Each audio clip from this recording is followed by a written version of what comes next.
Hi my dear friends and cuties, welcome to Craft with DD. இந்த வீடியோல வந்து நம்ம gift box எப்படி ரெடி பண்றோம்னு பார்க்கலாம். இப்போ பாத்தீங்கன்னா நம்ம 15 x 15 cm பேப்பர் எடுத்துட்டு இதே மாதிரி மடிச்சுக்கோங்க. இப்போ மடிச்சிட்ட பிறகு என்ன பண்ணா நம்ம இந்த நாலு பக்கமும் இதே மாதிரி திருப்பி மடிச்சு விட்டுக்கணும்.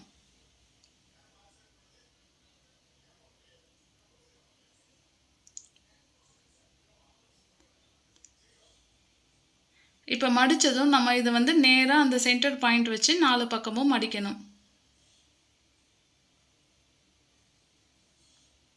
இப்போதான் நம்ம சேனலை நீங்கள் ஃபஸ்ட் டைம் பார்க்குறீங்கன்னா மறக்காமல் சப்ஸ்கிரைப் பண்ணுங்கள், அலாரம் பெல்லை கிளிக் பண்ணுங்கள். அப்போ தான் அடுத்து போகிற வீடியோஸ் நோட்டிஃபிகேஷன்ஸில் வரும்.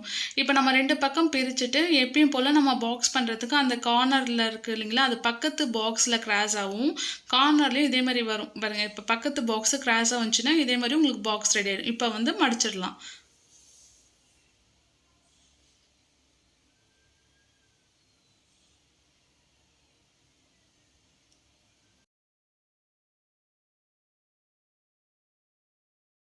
ஓகே, இப்போ கிஃப்ட் பாக்ஸ் ரெடி ஆகிடுச்சு. நம்ம வந்து 15 x 13 cm பேப்பர் எடுத்துட்டு இதேமாரி ரெண்டாக மடிச்சுக்கணும். மடிச்சுட்டு மறுபடியும் இதே மாதிரி மடித்து விட்டுருணும். இப்போ 4 லைன்ஸ் கிடைக்கிற மாதிரி மடிச்சுட்டு 13 cm இருக்கிற பக்கம் வந்து பார்த்தீங்கன்னா இப்போ வருங்க 6 3 6, அதாவது இது நீட்டு வந்து பார்த்தீங்கன்னா 15 cm இருக்குது. 6 3 6க்கு மார்க் பண்ணிவிட்டு இதே மாதிரி ஃபோல்ட் பண்ணிடணும்.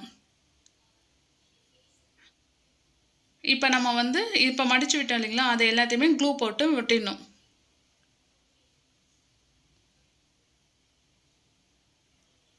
இப்போ நம்ம ஃபோல்ட் பண்ணியிருக்கோம் பாருங்க, அதை மறுபடியும் ஃபோல்ட் பண்ணிவிட்டு இந்த பாக்ஸுக்கு க்ளூ போட்டு ஒட்டிடணும்.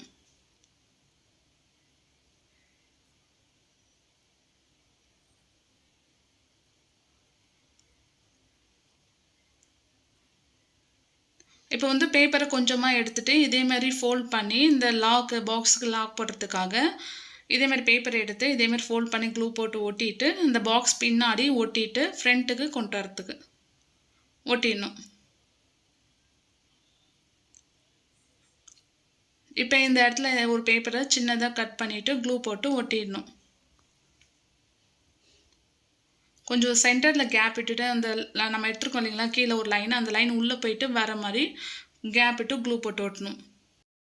இப்போ வந்து பாக்ஸ் ரெடி ஆகிடுச்சு. நம்ம டெக்கரேஷன் பண்ணுறதுக்காக நம்ம வந்து ஒரு பேப்பர்ஸை வந்து ரவுண்டாக கட் பண்ணிவிட்டு அதை வந்து லைன் இதே மாதிரி கட் பண்ணிவிட்டு பின்பக்கமாக இப்படி சுருட்டிட்டு க்ளூ போட்டு ஓட்டினோன்னா நம்மளுக்கு சின்ன சின்னதாக அழகான ரோசஸ் கிடச்சிடும். அதே மாதிரி க்ரீன் பேப்பரில் நம்மளுக்கு லீஃப் ஷேப்க்கு எந்த ஷேப்க்கு வேணுமோ அதுக்கேற்ற மாதிரி நம்ம லீஃப் ஷேப் கட் பண்ணிவிட்டு அதை எடுத்துகிட்டு நம்ம க்ளூ போட்டு ஒட்டிட்டா நம்மளோட கிஃப்ட் பாக்ஸு ரெடி ஆகிடுச்சு. இதில் வந்து நம்ம அந்த ஒட்டியிருக்கோம் பார்த்தீங்களா ப்ளூ கலரில், அதே மாதிரி நம்ம வந்து அந்த இடத்துல என்னாச்சும் லெட்டர்ஸ் எழுதிக்கலாம். என்ன எழுதணும்னு நினைக்கிறோமோ அதே மாதிரி நீங்கள் லெட்டர்ஸ் எழுதிக்கலாம்.